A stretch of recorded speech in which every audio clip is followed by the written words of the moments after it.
için Danvantari'nin mitolojisini anlatmaya çalışacağım dilim döndüğünce.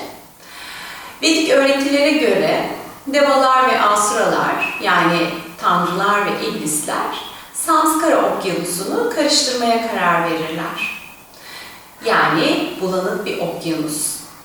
Bu okyanus o kadar büyüktür ki bunu iple karıştıramayacaklarını fark ederler. O yüzden Vasuki'den yardım isterler.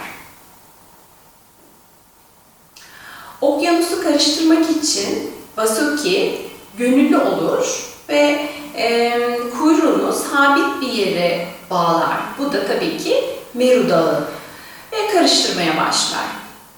Okyanus karıştırılmaya başlandığında ilk önce toksin çıkar. O toksin o kadar kuvvetlidir ki tüm dünyayı yok edecek kadar kuvvetlidir. Shiva gönüllü olur ve bu toksini içeceğim der. Shiva toksini yutar ve boğazından aşağıya gitmez.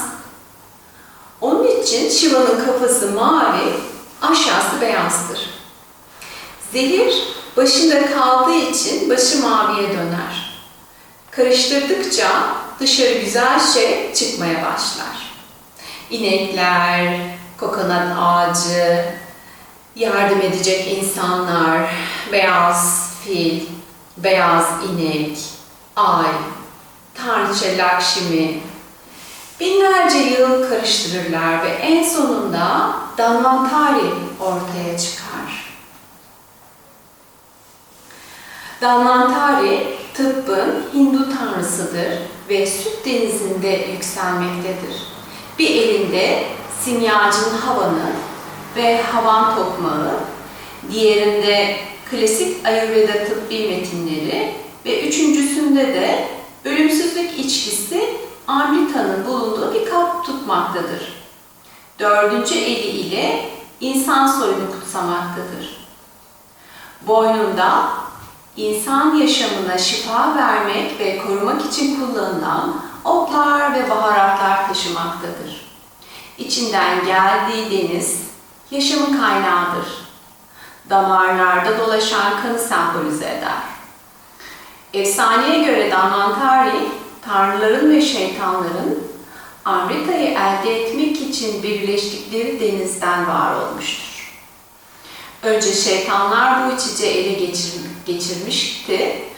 Ancak evrenin koruyucusu Vishnu araya girerek bu değerli sıvıyı tanrılara verdi ve Danvantari aracılığıyla insanlara huzurlu ve uyumlu bir yaşam yaşamanın bilgisini gönderdi.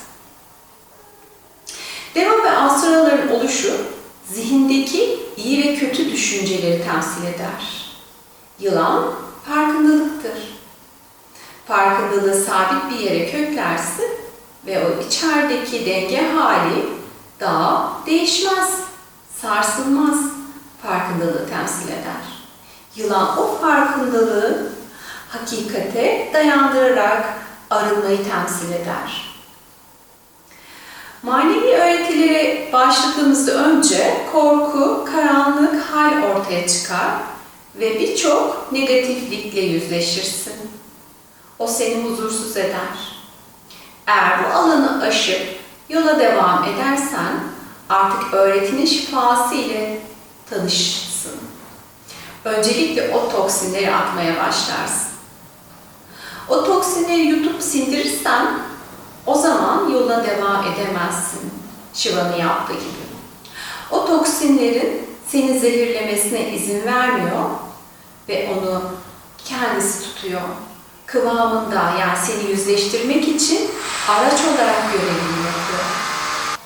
O içindeki huzursuzluklar, onlar dönüşmeye başladıkça öğretinin şifası da ortaya çıkar.